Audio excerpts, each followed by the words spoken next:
नमस्कार मित्रांनो, success English speaking A to Z या आपल्या मराठी यूट्यूब चॅनलवर आपणा सर्वांचे स्वागत आहे. आपणास माहितीच आहे की हा चॅनल इंग्रजी शिकणाऱ्या प्रत्येकासाठी खूप महत्त्वाचा आहे.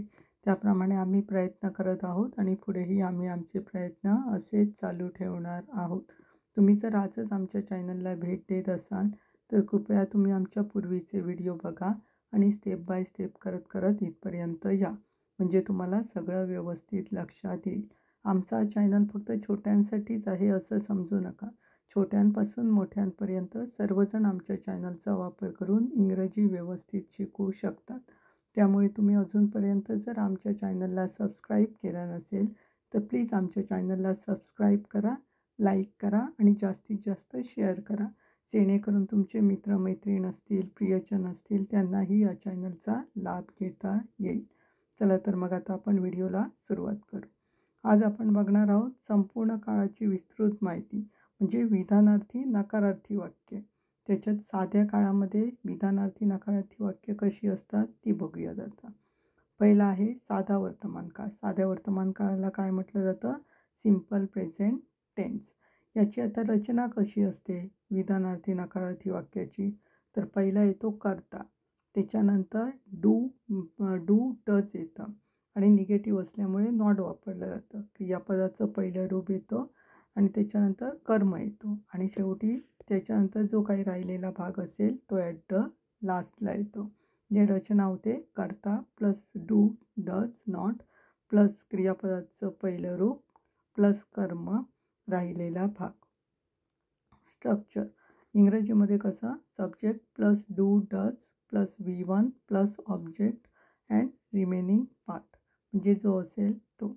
यामध्ये महत्त्वाचं काय आहे की डू नॉटलाच डोंट म्हटलं जातं, डज नॉटला डझंट म्हटलं जातं.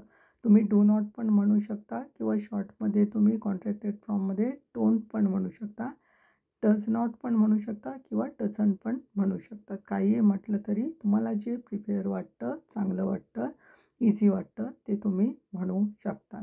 आता डू डज केव्हा यूज केलं जातं? तर डू वापरलं जातं अनेक वचनासाठी, प्ल्युरलसाठी आणि डज वापरलं जातं सिंग्युलरसाठी, एक वचनासाठी. त्यामुळे लक्षात घ्या डू आणि डज केव्हा वापरलं जातं आणि नॉट ऑब्व्हियसली नकारार्थी आहे म्हणून. आता विधानार्थी साधा वर्तमान काळ. विधानार्थी नकारार्थी वाक्य. पहिलं बघा, मला पिझ्झा आवडत नाही. मला पिझ्झा आवडत नाही. वाक्य येणार I don't like pizza. I don't like pizza. इथे आय सोबत डोंट आलेलं आहे. लक्षात घ्या आय आणि यू हे अपवाद आहेत. ते जरी तुम्हाला आय आणि यू हे अपवाद आहेत. कशाला? आय आणि यू हे तुम्हाला जरी एकवचनी वाटत असले तरी त्याच्यासोबत डू वापरलं जातं, डज वापरलं जात नाही. त्याच्यानंतर दुसरं वाक्य बघा, त्याला किंवा तिला पिझ्झा आवडत नाही. त्याला किंवा तिला पिझ्झा आवडत नाही. आता त्याला पिझ्झा आवडत नाही कसं येणार वाक्य? He doesn't like pizza. He doesn't like pizza किंवा he does not like pizza असं म्हटलं तरी चालेल.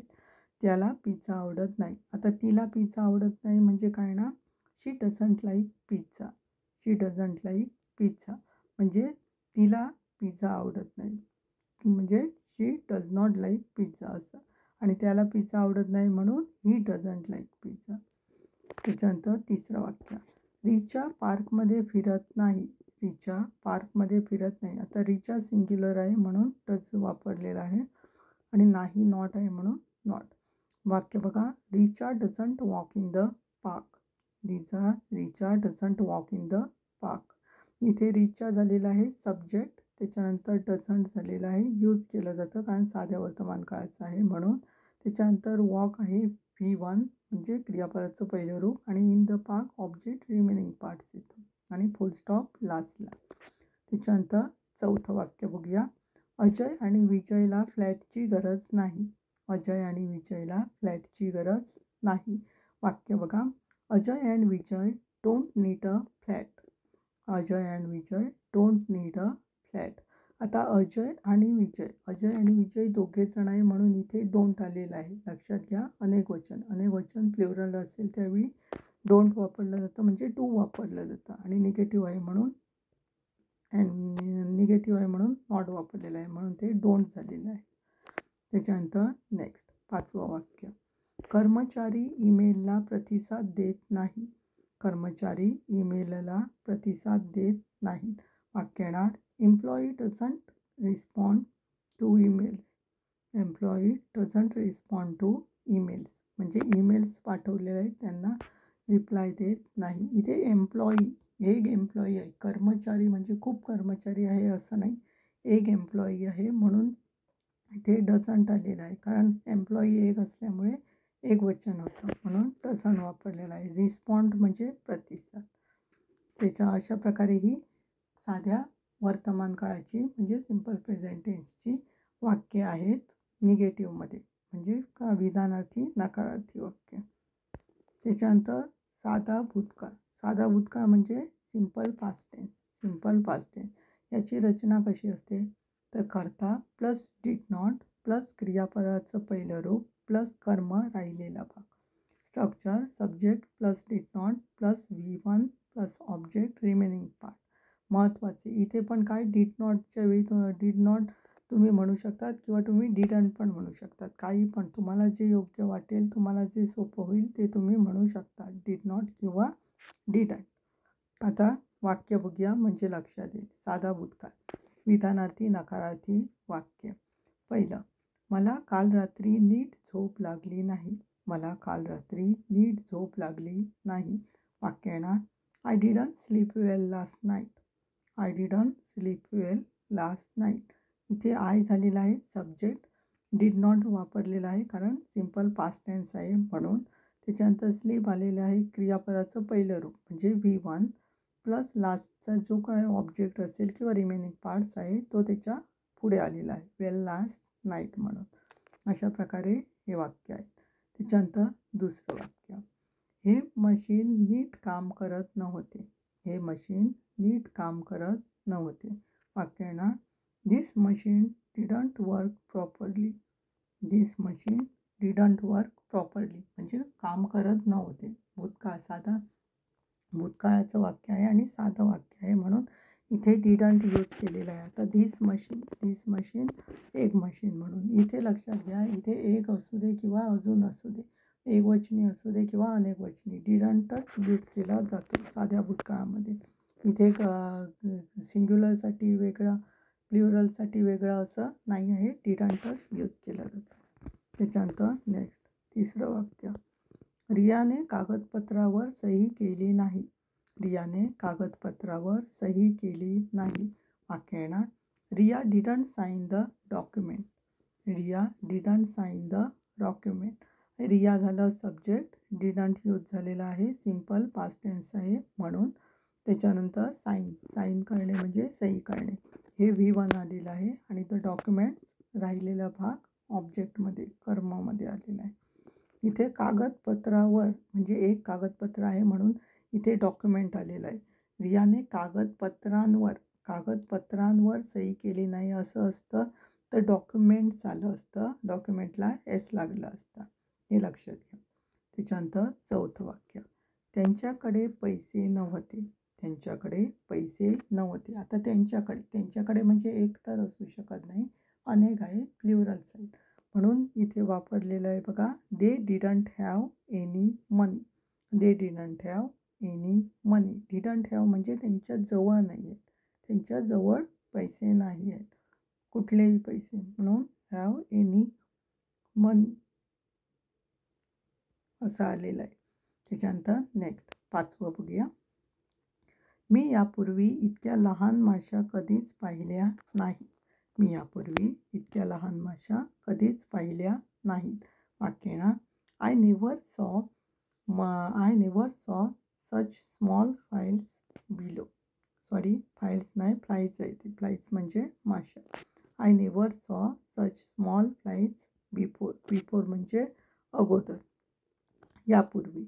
नेव्हर म्हणजे पाहिल्या नाही, नंतर सॉ आलेलं आहे आणि मच स्मॉल फ्लाईज बिफोर असं आलेलं आहे. अशा प्रकारे ही 5 वाक्य आहेत.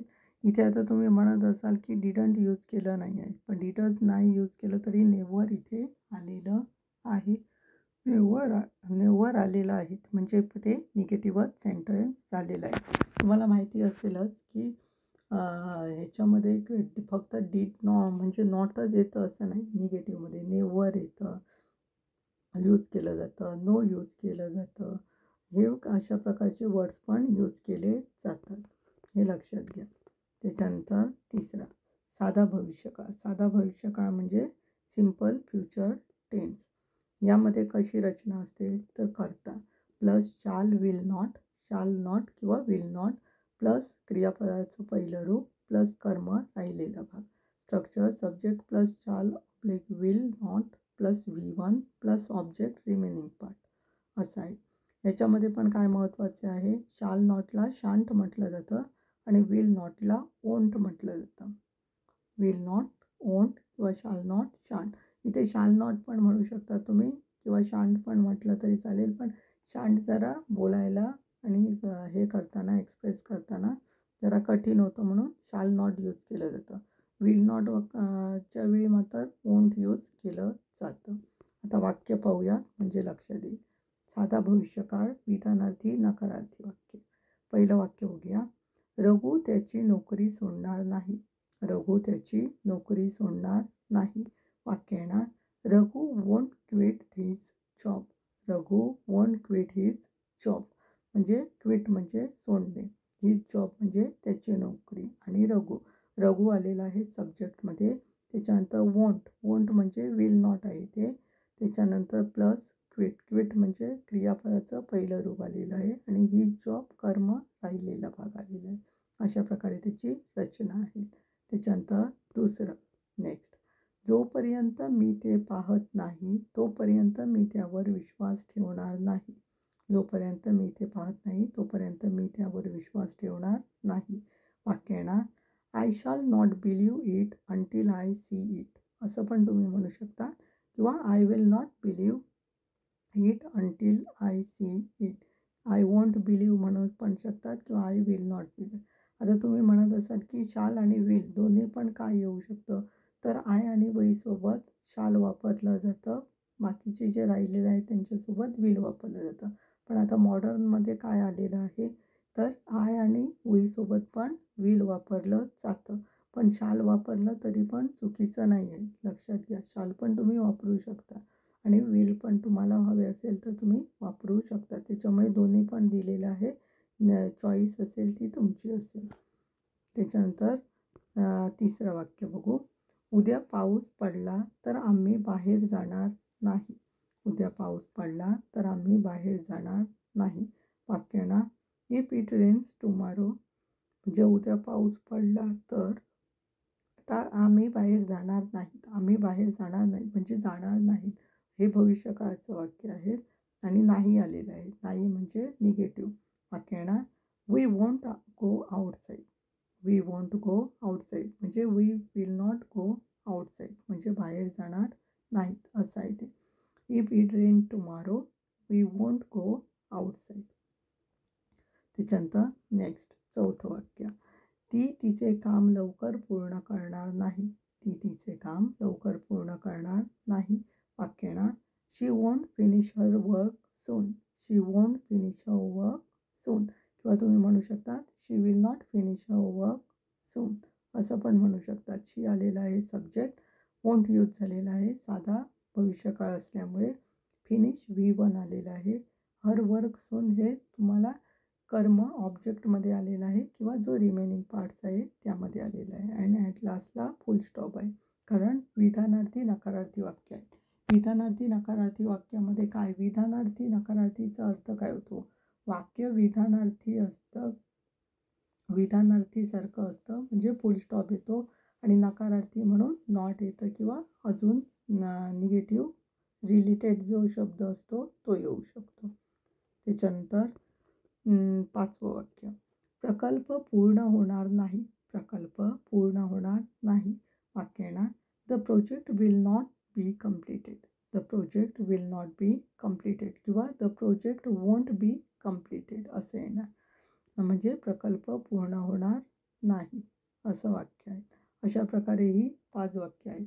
अशा प्रकारे साधा वर्तमान काळ, साधा भूतकाळ आणि साधा भविष्यकाळ याची विधानार्थी नकारार्थी वाक्य कशी बनवली जातात, त्याचं स्ट्रक्चर कसं आहे, त्यांचं महत्त्वाचं मीनिंग कसं आहे, म्हणजे त्यांना शॉर्ट फॉर्ममध्ये कॉन्ट्रॅक्ट फॉर्ममध्ये काय म्हटलं जातं, हे सगळं आपण बघितलं.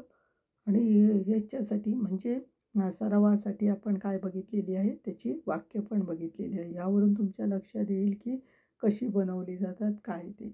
डिटेल्समध्ये तुम्हाला जर माहिती हवी असेल तर तुम्ही नकारार्थी वाक्याचं आपलं ऑलरेडी बनवलेलेच आहेत व्हिडिओ, ते तुम्ही बघू शकतात. म्हणजे तुम्हाला डीपली नॉलेज येईल.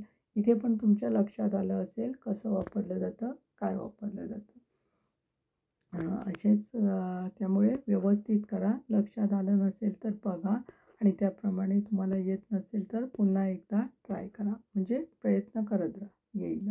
त्याचप्रमाणे आमचे अदर सोशल मीडिया प्लॅटफॉर्म्स पण आहेत. फेसबुक पेज आहे आमचं, इंग्लिश स्पीकिंग विथ स्वप्नील स्मिताचा भाऊ. त्याचप्रमाणे प्रतिलिपी मराठी अकाउंट पेज आहे, स्मिताचा भाऊ. आणि लिंक्डइन अकाउंट पेज पण आहे अँड स्वप्नील स्मिताचा भाऊ. तिथे पण आम्ही बरीचशी माहिती दिलेली आहे, त्याच्यामुळे तिथे जाऊन पण आम्हाला फॉलो करायला विसरू नका.